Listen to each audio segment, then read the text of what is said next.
Hello, everyone, and welcome to another episode of the Football Fignuts podcast. This is Season 8, Episode 14, total altogether 324 episodes. I'm Craig. And I am Britt. And Britt, we're back. We are back for Week 8, and everyone in the NFL is on IR. So, yeah. I got to tell you, Week 7 was finally a profitable week for me. Oh, good. I had so many weeks where it's break even, lose a little bit. I was up something like $60 or $70 this week. And I was like, oh, thank you, God. I'm not completely out of touch with reality. I hit like 2 small parlays. Because I've been so bad at DFS this year, I only did 1 pool. Yeah. And I hit that pool I was a double up pool. I hit that. So I was like, nice. Oh, thank God. When we first started doing this, like I was doing double ups all the time. And like this season, I have not done any. I should. What have you been doing? Have you not been DFSing? I've just been doing ours and then like another like random side ones, but like one entry kind of tournament things. Yeah, you used I haven't to be done the king of 50-50s. I know. I have to start doing them again. No particular reason. I just haven't done them. you gotta feel good about where you're at. That's why I've been avoiding them. So I mean, if you feel good about where you're at, then yeah, it's time to get back in there, baby. All right, but we're getting distracted. First. Start where we always start. Craig, what are you drinking tonight? So I have a can. I already opened it. This is a beer. This is called Harvest Moon. It's an Oktoberfest Marzen lager from Space Cat Brewing in Norwalk. Is this the beer you gave my wife on Saturday? Yes, same beer. She liked it. She liked that a lot. Have you tried it already or? Yeah, I had it before. It's very good. It's very smooth. It's not some like Oktoberfest beers or Marzen style lagers. To me, they have like a really weird aftertaste sometimes. This one does not. Is how I would describe it. They're very bready. That's a good word for it. This one doesn't have it actually. So I really like it. I really like it. Very nice. Very nice. Okay. I have, what is this? I already opened it. I've already like 2 sips in. This is Great Pumpkin Imperial Ale by Elysian. Nice. This is a 8.4% pumpkin ale that you can get through their pumpkin variety pack. We pick up one of them. I think it's called the pumpkin pack. We pick up one of those every year. That's the one where pumpkachino's in it. Their pumpkin coffee stout. That's a good one. I haven't had that this year. And people in our circle will fight you for it. They will cut a bitch. I know. I think that's Cinch's one of Cinch's favorite beers. Cinch loves it. You love it. Sean, our contributor, and his wife love it. Christy loves it. Everybody. I'm the only one who was like, all right, this is okay, but it's not me. Yeah, you've never been into the coffee kind of beers. No, you're right. I've never been, and I'm not a stouty guy. Stouts are too heavy for me personally. So yeah, I have a couple of those in my fridge. I think Chrissy's hiding them so nobody knows we have them. But we get that box every year because you can get the Night Owl Pumpkin from Elysian in 6-packs. I think you can get the Howl at the Moon Stout in 6-packs, but the Pumpkachino and the Great Pumpkin we don't find around here outside of that value pack. So I know, it's very weird. I'm sure they even have a 6-pack or 4-pack of it. I've never seen one. I don't know. I haven't, but I mean, I can't imagine with a beer. Listen, unless the only people on Earth that like the Pumpkachino are the people that I know, then it's got to be somewhere in 4-packs, but 6-packs. We've never seen it. No. Ever. So, all right, so that's what I'm drinking. Moving on. Lots going on. Is there really? Probably not, but let's pretend there is. Burning hot takes. What do you got, Craig? You want to give or receive? I'll give. You got. My first question to you, your Chiefs have a new receiver, and this receiver has a history of being injured, and he is over the age of 30. So does it matter? Is he there yet, technically? I haven't seen a formal announcement. Yeah, he said they could. They said he could play against the Raiders Sunday, but they don't know. Okay, so this is DeAndre Hopkins we're talking about. Yes. The trade still has not formally been announced, but supposedly everybody's on board. They're arguing over how much of the salary each side is going to eat, and the rumor is that the Titans are going to eat almost half his salary. Oh, wow. That is how badly they want him out of Tennessee. I don't get it with this guy. Everywhere DeAndre Hopkins goes, he produces when he's healthy. Craig's point is valid. He produces, But then all of a sudden, like a year or two later, people are like, "You want him? You can have him." It is kind of strange, isn't it? I don't know why. Remember, I mean, he was there was a the point. There was a point in the NFL like he was the receiver for like 2, maybe 3 seasons. When he was in Houston. He was like it, yeah.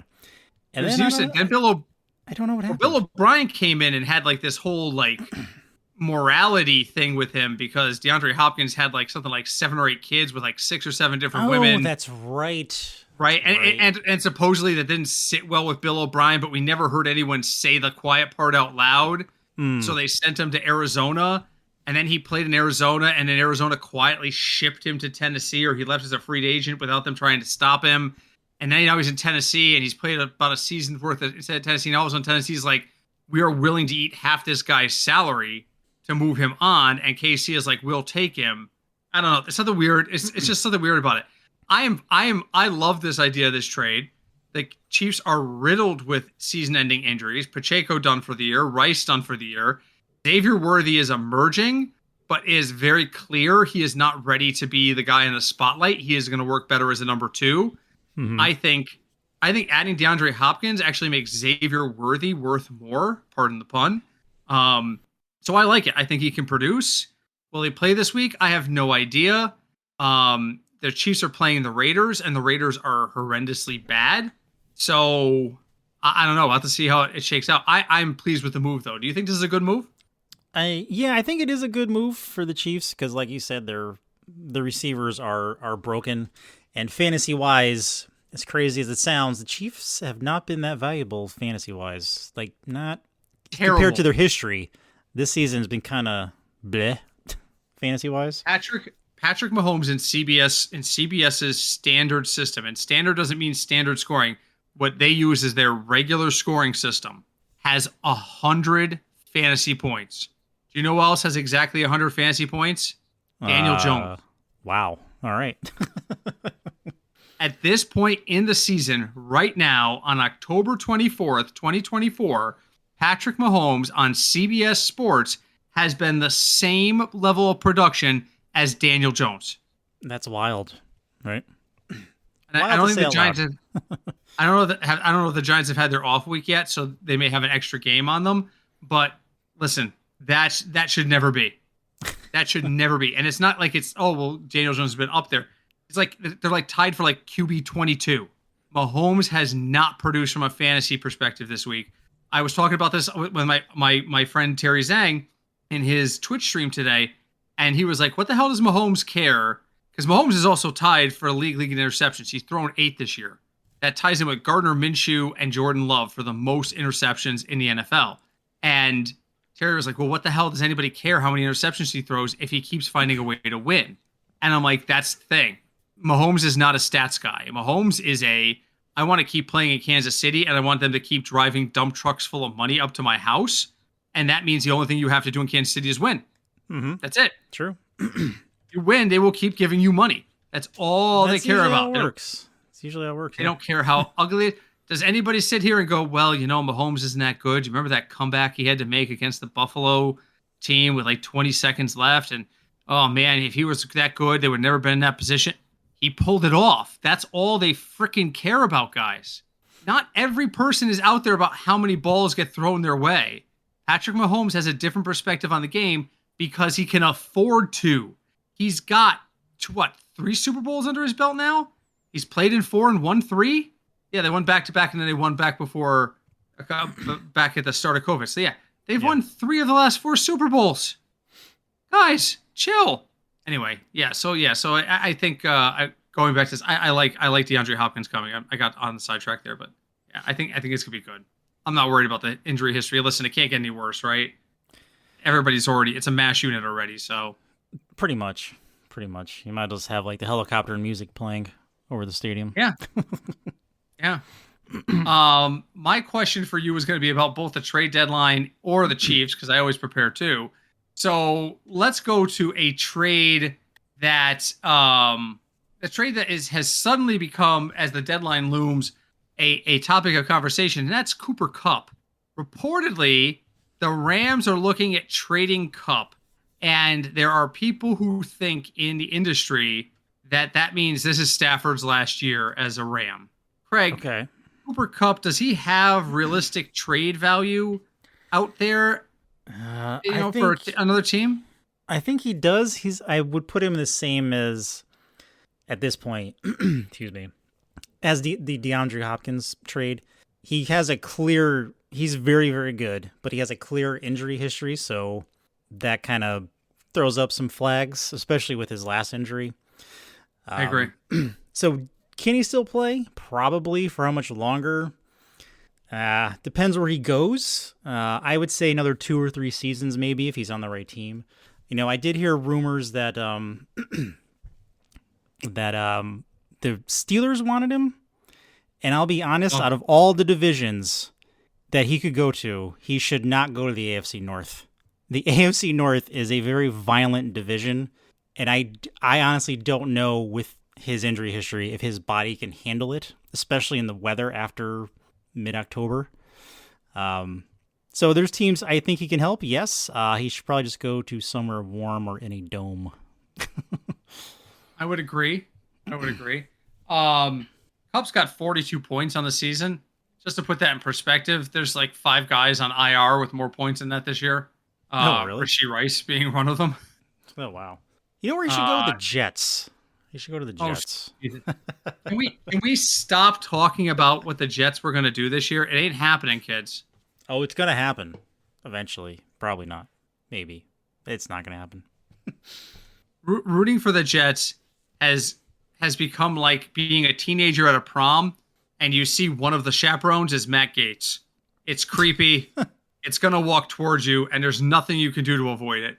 And that's how this season has been for the Jets. The games are coming. You're not going to survive them. Do you know, at this point in time, it would be a good team to trade for him? Who? The Buccaneers. Well, yeah. Evans is on the list. Godwin is on IR.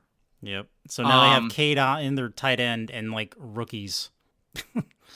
And last I looked, I have not looked at the updated info today, but Evans was expected to miss multiple weeks. Because he had a hamstring injury, I think. Yeah, he's going to be a while. Looking for him on the list here. There he is. He's already been ruled out. He has already been ruled out. Expected return is week 12. Wow. So they literally have no one. Can you? I'll look it up now. Yep. Can you tell me who is who the next man up is in Tampa Bay without looking? Is it? I can't. Oh, damn it! It's either McMillan or is it Sterling Shepard? McMillan and Sterling Shepard are the correct answers. Oh, good. McMillan is technically listed as the starter, and Sterling Shepard is the next man down after that. They both have to start now because there's no one else. There's Cade Otton, their tight end. Yeah, if you follow the depth chart on ESPN, there are 6 wide receivers on their roster, and 3 of them are out this week. Godwin, Evans, and Cameron Johnson still on IR. So yeah, the Buccaneers, if you're listening to this, you should call the Rams. And maybe that's LA's play. LA is looking around the room and seeing all these wide receivers falling over, and they're like, now's the time. Yeah, we're not going anywhere this year. It's true. We're not going anywhere this year. Let's just do this. Yeah. Because I'm looking at the rest of the Tampa's 4-3, and they haven't been playing terribly. And the Rams are 2-4 in a very difficult decision. They are easily the worst team in that division. Yes. The Seahawks are decent. The Cardinals and Niners. I can't explain the 49ers. I can't. I can't explain the San Francisco 49ers. They are 3-4 with a plus 22 point differential. Yes, they are. Although weirdly enough, the Cardinals are in second place and they're negative 28. Negative 28. Yes. But Call of Duty comes out next week, so who knows what the Cardinals are going to do. I know it's going to be freaking crazy. I mean, I'm looking at the NFC North. Every team in it has a positive score differential. Yes, it does. That actually, really quick, that was going to be my Bears other are question last to at you. 4-2. Go for it then. The AFC North to me is the most surprising division. Out of all these teams that all have a winning record, who are you most surprised about? In the AFC North? NFC. Obviously, the Bears at 4-2 is a little bit of a shock, right? I mean, I thought they were going to be better. If you would ask me preseason, if you'd show me these numbers in August, I would have been like, the JJ McCarthy era is off to a tremendous start. Holy shit. 5-1. That's amazing. But knowing what we know now, the Vikings at 5-1 is shocking. Shocking. Yeah. The second coming of Sam Darnold. This always fucking happens. He's going to be the king of the Jets. The Jets have no pieces around him. He gets played out of town. We'll send him to Carolina. Carolina's an up-and-coming team. They have no pieces around them. He gets run out of town. You put him on the Vikings, where he's the new kid in an established offense with an all-star receiver and a decent run game. Oh, and an offensive line. And all of a sudden, they're 5-1. Yep. And all of a sudden, they're 5-1. Yeah. And he looks like he's freaking knowing what he's doing. Yeah. Crazy. It's crazy when you can, you have more than, say, 0.5 seconds to throw the ball. Right now, if the season ended today, the Lions would have the bye as a tiebreaker over the Vikings, and the Vikings would be the 2 seed with only 1 loss. That's kind of crazy. Huh. And it with the Packers, the Bears would not make the playoffs. There's 6 teams, right? So that's 1, 2, 3, 4. Actually, they would right now, because they've already had their bye week. They're a half game ahead. They would be in the last playoff spot. Oh, okay. The entire NFC North would make the playoffs if the season ended today. They would have all 3 wild cards. All 3. That's insane to me. Insane. Yeah, who would have thought? Anyway. And the Cowboys are being the Cowboys. So Don't even get me started on the fucking Cowboys. We had that conversation. Let me plus it out really quick. Top of your head. Sure. Most disappointing thing about fantasy this year. I'm going to give you a second to think about it. For me, it's a tie between Dak Prescott and Travis Etienne. Because Jacksonville should be way better than 2-5. There is no good reason for them to be 2-5 and stink as bad as they stink. Well, there is a good reason they should be 2-5. They stink. Etienne should have been way better than he's playing. But freaking Dak Prescott looks absolutely lost in this horrible shell of an excuse for an offense. I have benched him across every single league I have him in. I'm starting Jared Goff above Dak Prescott in 2 leagues. Really? That's insane. Who would ever, if I told you that in July, you would have laughed at me if I said that's what you were going to do. That's what I mean. And if you had told me Travis Etienne was this level of bad, I would have been like, dude, there's no way. This is how bad, to make your point, this is how bad Dak is fantasy wise. Yeah. So in our league, John, he has Dak, right? He also has Bo Nix and Sam Darnold, and CBS is telling him that he should start the other two, either of the other 2 instead of Dak. Now, when you say John, which one are we talking about? Nerdy John or Podcast John? Nerdy John. Yeah. Well, Nerdy John went all in on the Cowboys at the draft, if you remember. He did. I mean, CeeDee Lamb was his first pick. He took CeeDee Lamb, and he took like Dak in the 3rd round, because I remember looking at him because his wife is a huge Cowboys fan. And I'm like, who's drafting this team, you or your wife? Well, I mean, he's a Jet fan too, so, it's rough. There's no joy in that house. It's rough. There's no joy in that house. It's just time to put hockey on at this point. Yeah, that house is 5-8. That house is 5-8. Yeah. My house only has 1 fan in it, and it's got 6 wins. That's sad, isn't it? I mean, Jesus. All right, really quick bonus question before we move on. Yeah. Because America's favorite game is going to be really brief tonight. Can you believe, and this is not really a burning hot take, but just a straightforward question, can you believe there are already rumors that they're going to fire the head coach in New England? With this season, yes. And I know Cinch is listening to this, and so he's gonna probably don't throw away somebody's mail or crash a truck. Right. I think when Mayo took over New England, I still think he's trying to emulate what he saw with Belichick and how he was a coach. And I don't think it's working, because I think his comments in the interview, I think he's going to start losing, unless he did already. I think he's going to start losing the locker room. And then once you do that, like your job, you can lose your job whenever, unless you work for the Jets. And we see this out of former players, right? We see former players who don't understand the difference between what you can say to the media and what you can say in your locker room. If you stand up in a locker room and go, this team has no heart, God damn it, what am I doing here wasting my time with you losers? And that's not exactly what he said, but that was the gist of it. Right. A locker room will address it with you. If somebody feels like you're out of turn, you're going to hear about it. And if you're right, you stir people up. You know who else? Do you remember Mike Singletary? I need winners. Oh, yeah. I remember that. I need winners. I need people who want to go out there and win. He did a whole impassioned speech. Who heard that speech? The media. Who only lasted another season? Mike Singletary.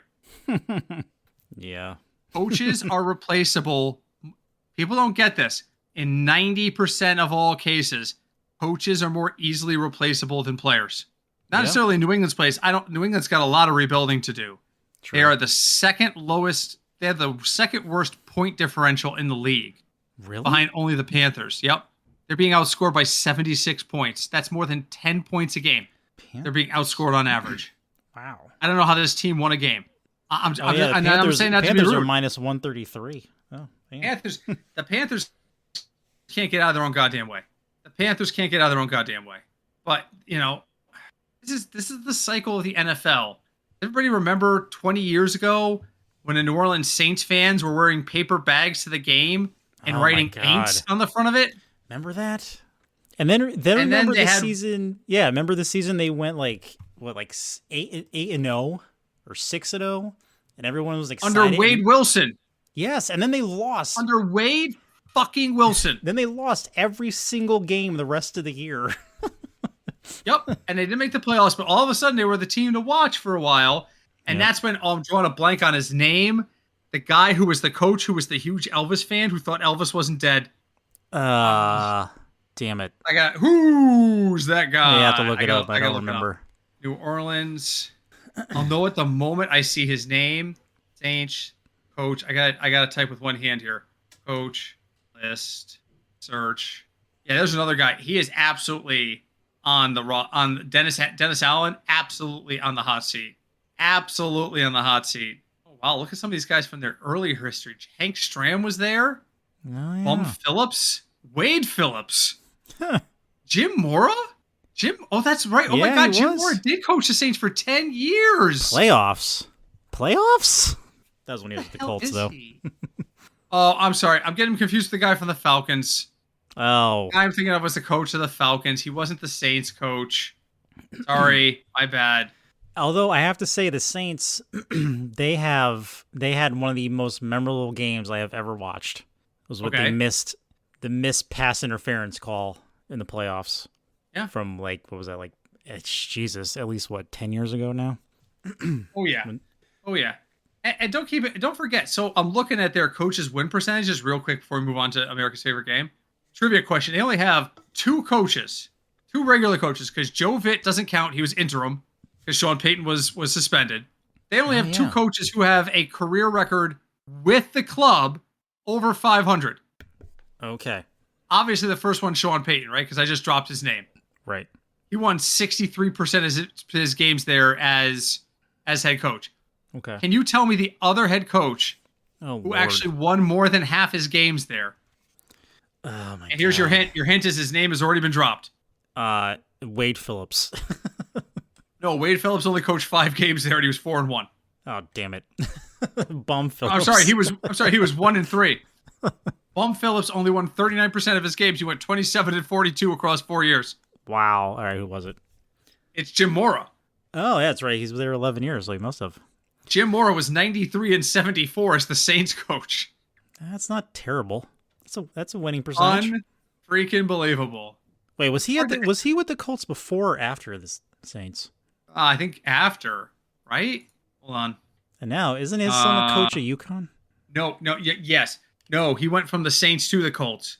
He left the Saints at the end of 1996, and he had the Colts from 1998 to 2001. Gotcha. That was it. Yes, Jim Mora Jr. is the head coach of the University of Connecticut football team, and that team is good.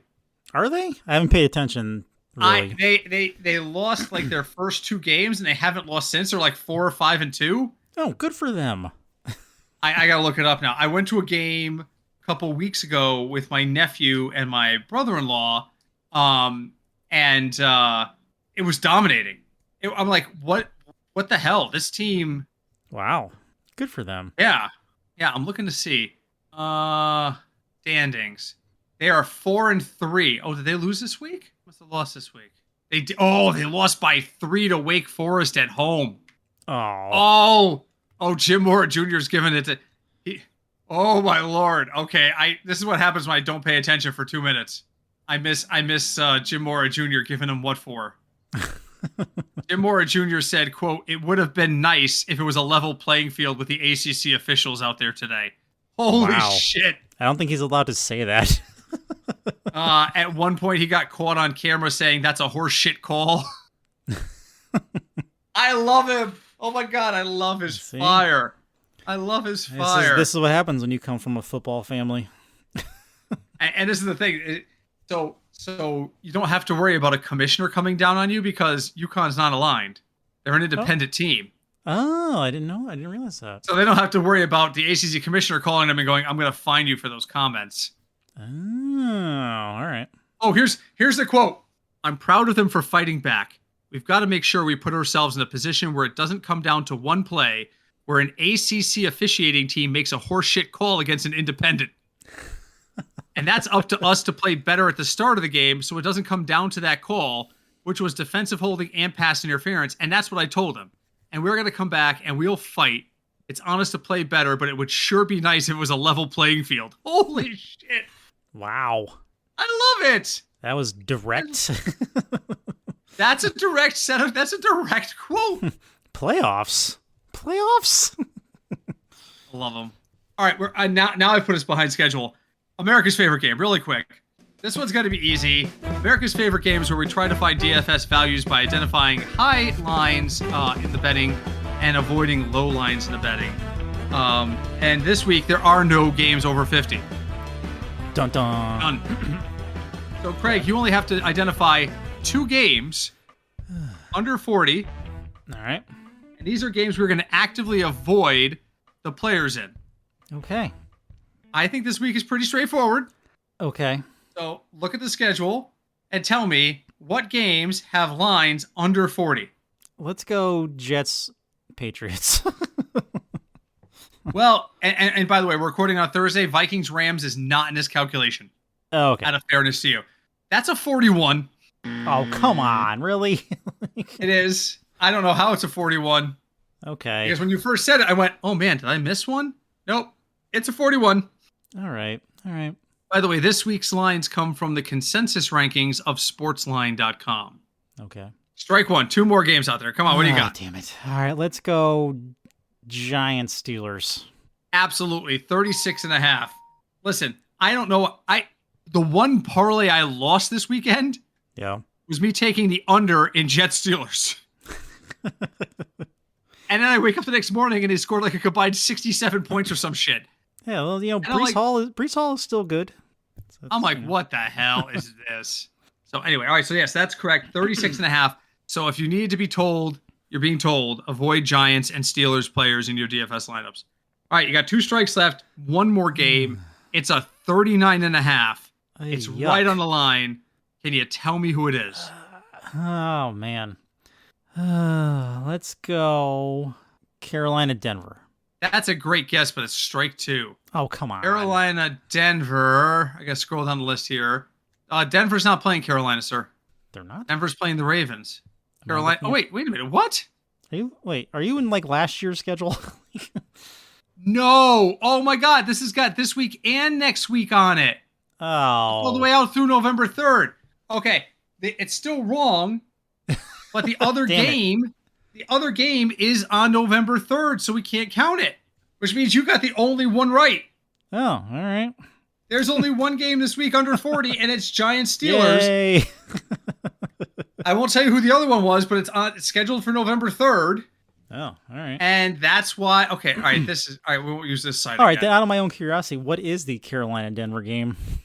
Now I gotta find it again. 41.5. Oh, okay. The same as Chiefs Raiders. It's that time of year. It's end of October and everyone's dead. Raiders beat the Chiefs? Did they? Could they? It's a division game. Those are always weird. So Yeah. if the Raiders do win, I won't really be shocked. I'm gonna because now we have a minute. We went from behind to ahead. So now, just really quick before we get into DFS, I'm gonna log into DraftKings Sportsbook. Okay. Which again, you got to go through 7 levels of security. My mother's maiden name. I've got to give blood. Your first pet's name. I just want to see what the line is. Oh crap! All right, I guess I did that. All right, I have a bet on tonight's game. I didn't even realize it. Okay, come on, stop this. What are you doing? It's trying to replace the phone. Even Chrissy says, I think we need to replace our phones. And I'm like, yeah, we can do phones. Let's see here. Chiefs, 9.5. Raiders, the Chiefs are plus 9.5. The Chiefs are minus 9. Oh, okay. Feels like a lot of points to give a team that keeps scrapping out these wins by 7 or 8 points. The Raiders are bad. They're bad, but they do have the best tight end in the NFL currently. What happens if I take the Raiders at plus 9.5 and parlay it with the Chiefs money line?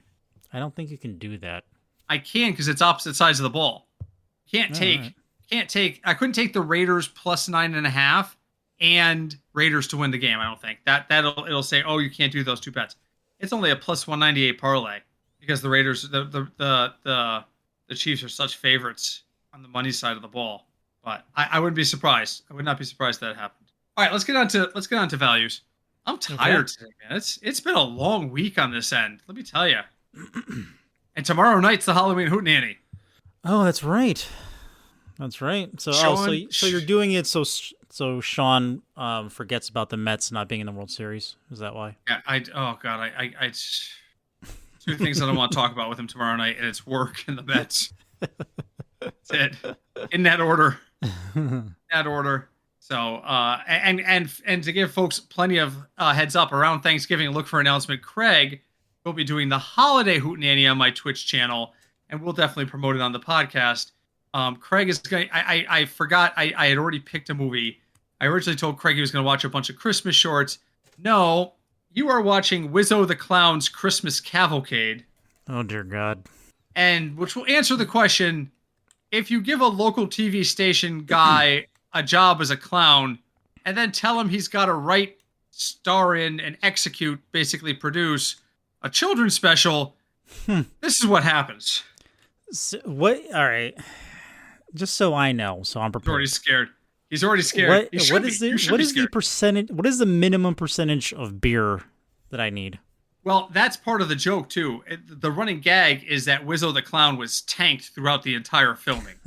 So, as long as you stay sub Wizzo, you can drink as much or as little as you want.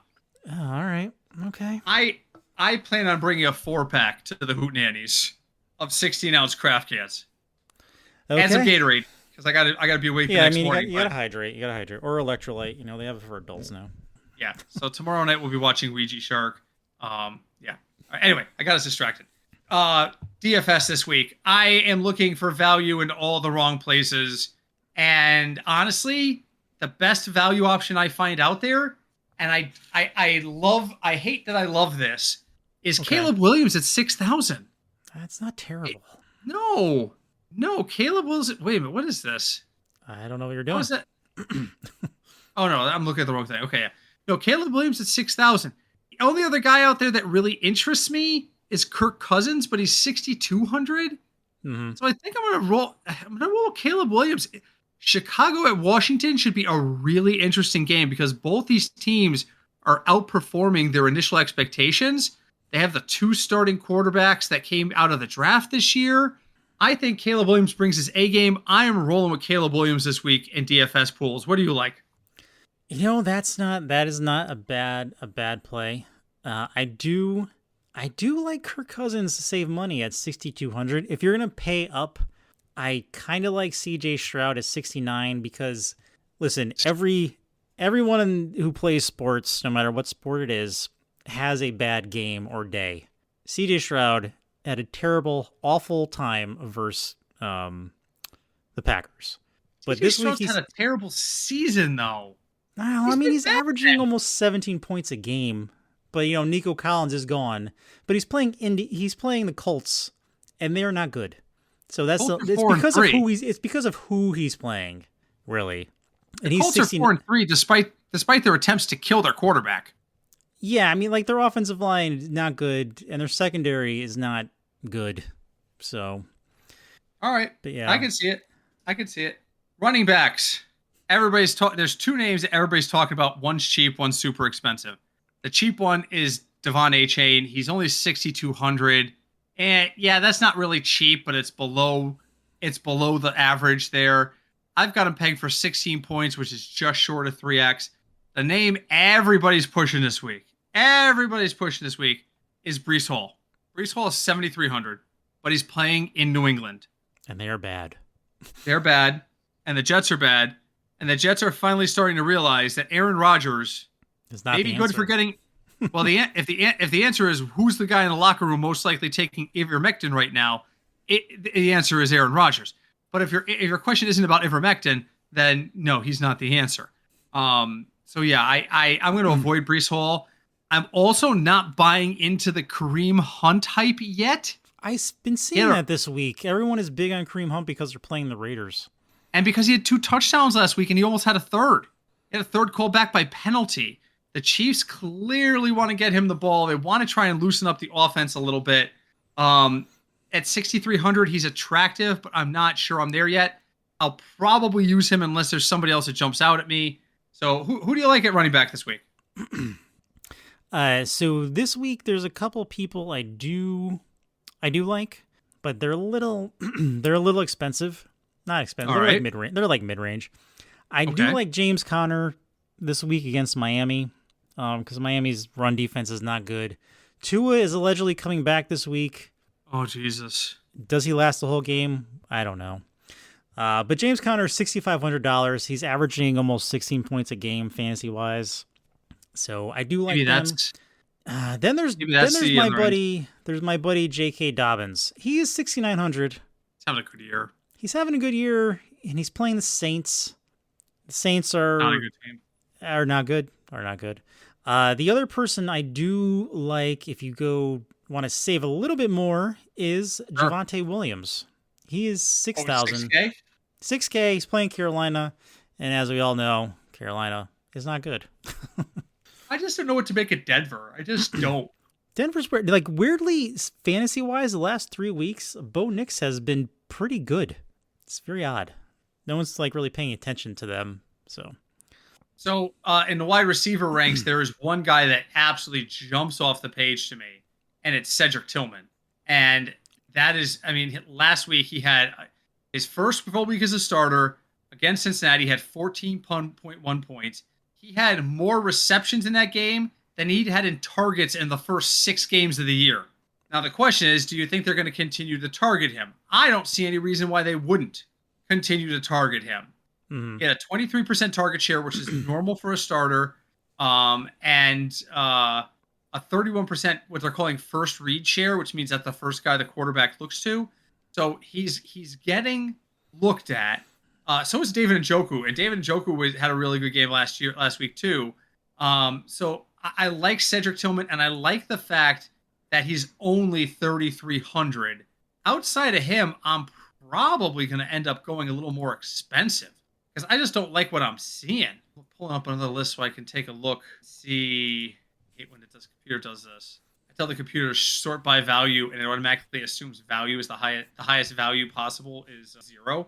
Yeah. And I'm like, no, it's not. DJ Moore's 6,600. It's not tremendous value, but he's going to get double-digit points against Washington. And if I'm using Caleb Williams, he makes a lot of sense. I'm not touching Tyreek Hill. Drake London is finally 7,900. He's now finally priced out of my range. Everybody I want to use is very expensive this week. Jalen McMillan, you talked about, only 4,900. I don't know if I can trust him. So help me out, Craig. Who do we like at wide receiver this week? Give me some names so I can know what the hell I'm doing. So this week, the one person on this team, this is the one person on this team who is good, and he's clearly becoming the quarterback's favorite target, is Brian Thomas Jr. Oh, yeah. He's 6,400. He's performing every week. I think that's a great salary for him. His average is like 16 points a game. If you want to pay up on a receiver, and this may shock some people by me saying this, if you want to pay up, he is $8,200. But it's A.J. Brown playing Cincinnati's secondary, who has a tendency to get burned once or twice a game for a very large play. And if that happens in this game against Philadelphia, it is going to be against him. So can we have a conversation that freaking CeeDee Lamb is still $9,100? Why? Yeah. Why? I'm looking. Oh, hold on. Yeah. Oh, my spreadsheet automatically shift to the FanDuel numbers. Oh, you blow. Oh. And then, while you're trying to fix that, if you want my sneaky save money, might be good pick, maybe. Yeah. Is Troy Franklin in Denver. He actually used to play with Bo Nix. They're kind of starting to click now.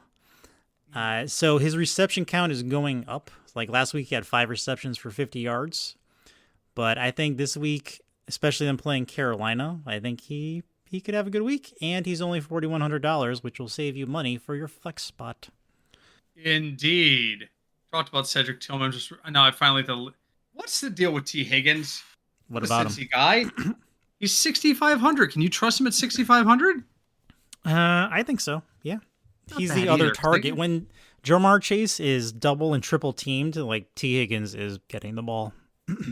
6,500. He's actually usable, I think. Oh, interesting. Interesting indeed. All right, tight ends. Just pick one. Doesn't matter anymore. You know what? No, K-Dot. You know what? That's who I was going to pick because right now there's no one else to throw the ball to. And he's only 3,500. Yes. Why did they put him at 3,500 when everyone else is dead? I don't get it. His ownership's going to be through the roof, though. If you're going to use him, you can't use him in a tournament lineup. Unlikely. Can't use him in a tournament lineup. And let me tell you something. This happened this week. We talk about ownership percentages a lot here and there, right? Yeah. And we talk about how they don't affect cash pools as strongly as they affect tournament pools. The pools I was in this weekend, I only scored 135 or 140 points, and I cashed. Oh, and I'm like, nice. That's a low cash line. I looked. All the people on my team that underperformed were over 50% owned. Wow. What made me different was the ones that I'd had that nobody else had. I think I had DK Metcalf on my team, and even though he got hurt, he put up a decent game. It was him. It was somebody. And he was only like 6% owned. And I'm like, there's the difference. So while everybody's trying to catch, all these guys, why aren't they catching you? They've got so many. They have the exact same guys screwing up as I do.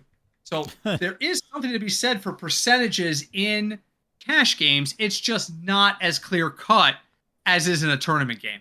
Defenses. Pick one. I don't know. Pick one. I like the Chargers against the Saints. I was just gonna say that at 3,300, that's like a no-brainer to me. What about the Patriots at 2,500 against the Jets? Yeah. How much are the Chargers? Sorry, mouthful of soda. 3,300. So you're spending an $800 more. Nah, I would go with the Chargers. Okay. Personally. And believe it or not, that is it. We are out of time. Wow. Goes by quick, doesn't it? Even when we don't have a lot to talk about, we somehow find a lot to talk about. We do. So let's go on to final thoughts. Craig, what do you got this week? Final thoughts is, you know what? This part of fantasy football, there was a video going around. I think I sent it to our podcaster thread of a little kid crying in the back of his car about how bad his fantasy team is. Oh yeah, I saw that little kid. That little kid is all of us. All right, people. Yep. It's all of us. We're all going through it together. All right, it's all gonna suck. You're gonna pick up people you have never heard of before at this point in the season. Yeah. And just be okay with it. That's all I'm saying. Just be okay with it. It's not your fault. The waiver wire now is more important than ever, and so my final thought's gonna play off of that for the season-long players. It was this morning or last night, our last waiver in the home league. I noticed DeAndre Hopkins got picked up based off of the trade rumors, and yeah, it's gonna happen. But we get $100 of fab budget a year. Yes. And a team spent $30. Did he? He spent $30 to pick up DeAndre Hopkins. And I went, didn't he spend like 25 last week on somebody else? And I went back and sure enough, he did. And so it's week 8 and this owner has like $22 of fab left. Yes. Which means week 10 or 11 or 12 is going to come around. Oh, it's part of my voice there. I just went through puberty. Somewhere around week 12, he's going to be down to $5. And I'm going to be sitting there with about 60 or 70 points of fab budget. And I'm going to bet $7 and not have to worry about beating him out. And then he's going to be pissed. And this is a guy, we're not naming names. This is a guy who loves to complain about how unfair our systems are. But yeah. He's the one who just put $30 down on DeAndre. He has no money left. Did he spend his last $30? Yeah. He has no money left. Shit. Like, I'm on the bottom. I have like 46 left. But he has no money left. What do I have left? You have 95 left. See, I have been lowballing everything. And I vary on this from year to year. It's very season dependent. Yeah. There are years where I tell you, fab is use it or lose it. Don't save it. Right. This year feels like I'm going to be making a lot of moves. There is a lot of moves going on. Yeah. Just a lot of motion of players. We've had a lot of injuries. I don't think that's going to change. Cautious, but be fluid with your fab budget. Don't spend $30 on a guy who's probably never going to make it off your bench. Put 10 or 15 bucks on that guy if you really want him. Make your league pay to outbid you, and that puts you in a better situation. 4 weeks from now, Craig with his 40 some odd dollars and me with my 90 some odd dollars, or even if I spend some and go down to $80, we'll probably be in the top 3 in available fab. Probably. And then we will be able to pick up anybody we want. Yep. Just be judicious on your fab. That is all I'm suggesting. Make sure, don't hoard it, because that's not going to help you either. But be careful. Don't jump onto those trends. DeAndre Hopkins going to be a Chief? Oh, boy. No. Guys, don't do it. Don't do it. No. What you should do, though, is leave us a review. Whatever podcast directory you found us on, please go and leave this podcast a review. It really helps us. We are also reachable through email at fignutsdfs@gmail.com. Again, that's fignutsdfs@gmail.com. We're also available online on Facebook at the Football Fignuts Podcast. Well, that's week 8. I feel like we've been doing this. I feel like the season's already been 6 years long. I'm exhausted. That's week 8, and it's already the end of October. There's only another week left. Crazy. I started talking to my wife today about Christmas. Wow. We started talking about we're already starting to talk about getting ready for Christmas. This comes hot on the heels of my dumbass saying, why don't we host Thanksgiving this year? Well, that was a terrible mistake. No. Yes. Yes, it was. Yes, it was. And I love my family. And after I said it, I did the math in my head. And I'm like, that's 12 crazy, hungry assholes in my house all day on Thanksgiving. You just have your own beer fridge cooler to yourself. Well, I will. I will. I don't have to worry about that. The problem with my family will be that they'll bring so much food there won't be room in the freaking fridge for my beer. So I'll set up the cooler before they get here. Good plan. Good plan. Yeah. Yeah. And guys, we will speak to you next week. Next time we speak to you will be Halloween, provided we are actually able to record on a Wednesday. The last couple of weeks has not really worked out time-wise, but we'll get back to that schedule and we'll go from there. If we don't talk to you before then, have a happy and safe Halloween. What am I forgetting? Hi, Deb. Hi, Deb, as always. All right, guys, we will talk to you next week. As always, thank you for joining us. Until we speak next, my name is Britt. I'm Craig. And we are the Football Fignuts Podcast. Damn, I